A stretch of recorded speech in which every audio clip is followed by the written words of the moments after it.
they had some glow plug issues where the glow plugs would break off in the cylinders and you could essentially destroy your engine. Well, wreck part of it anyways. I'm not sure if you'd destroy the whole block, but I know the top end wouldn't be in that great a shape anymore, considering you got a chunk of metal, you know, however big, in your cylinder, and we all know what happens when foreign objects enter your cylinder. It's not good. So they did have that issue. They did have a recall on that, and most of the ones that are on the road should have been fixed under warranty or recall, but there may be a few out there floating around that haven't had that done yet. Another common issue is the CP4 pump, and that's the high pressure fuel pump because it is a common rail system, and that's going to be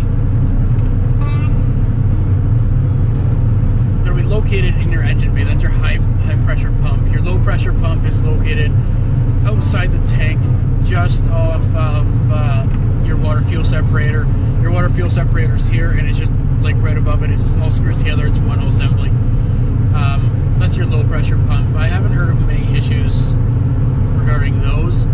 I mean, if your fuel gels up or something, you might want to replace it. Definitely your fuel filters, anyhow, for sure. The CP4 pump, it's a piston drive system, and if you get contaminated fuel or it's not lubricated enough, it'll blow up and throw shrapnel through your entire system, and you're looking around, 10 grand to get that fixed probably. You'll need a new pump, injectors, rails. It's a whole thing, right? Sorry, I'm just about to pass somebody here.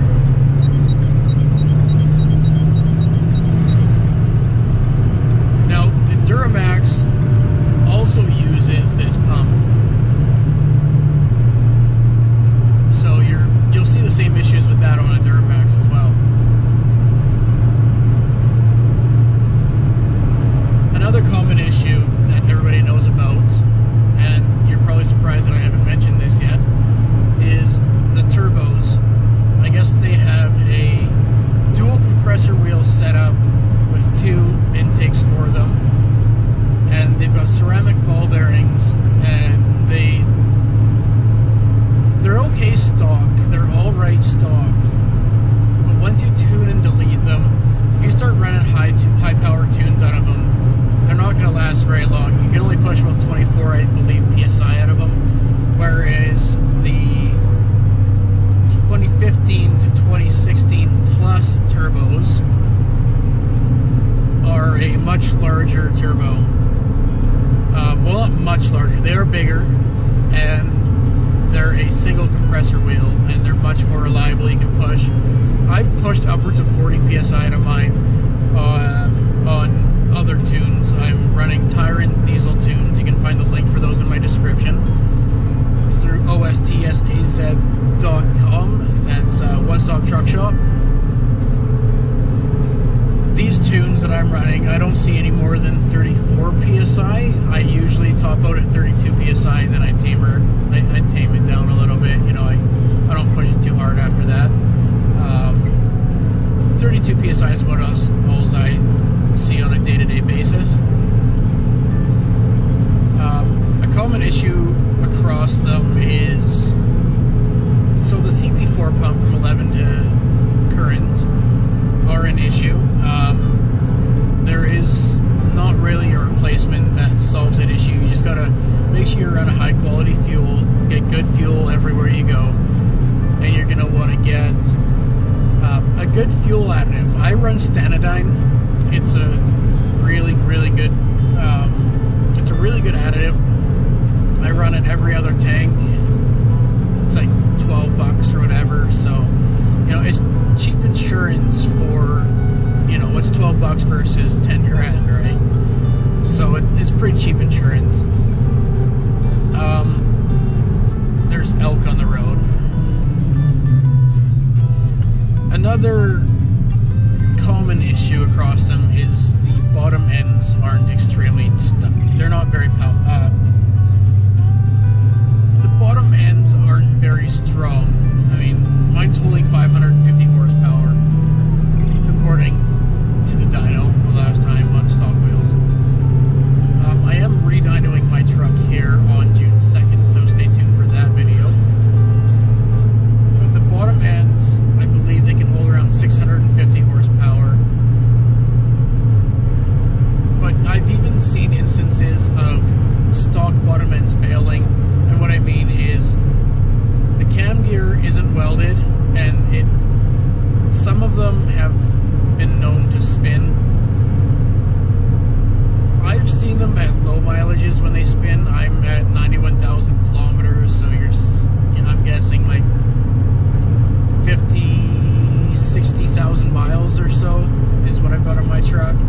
seen them failing around 38, 24 miles, 1,000 miles. So, you know, I think I'm safe, but I am still going to be getting my bottom end built.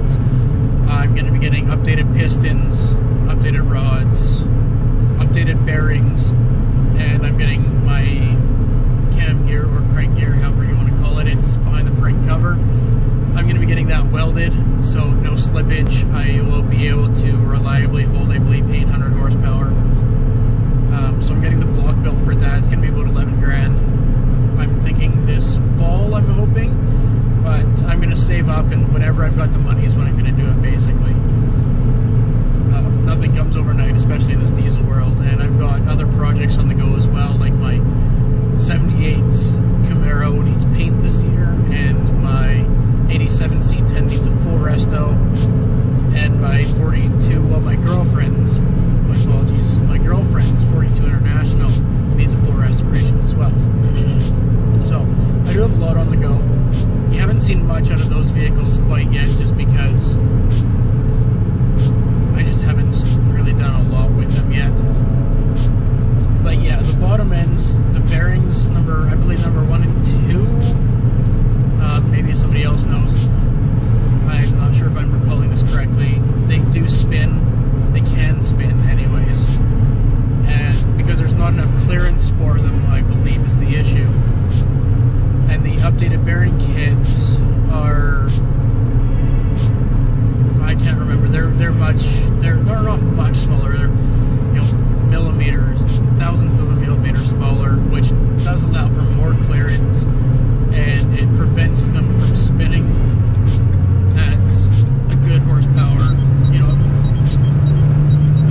miles an hour to around 80 miles an hour is what I generally drive at.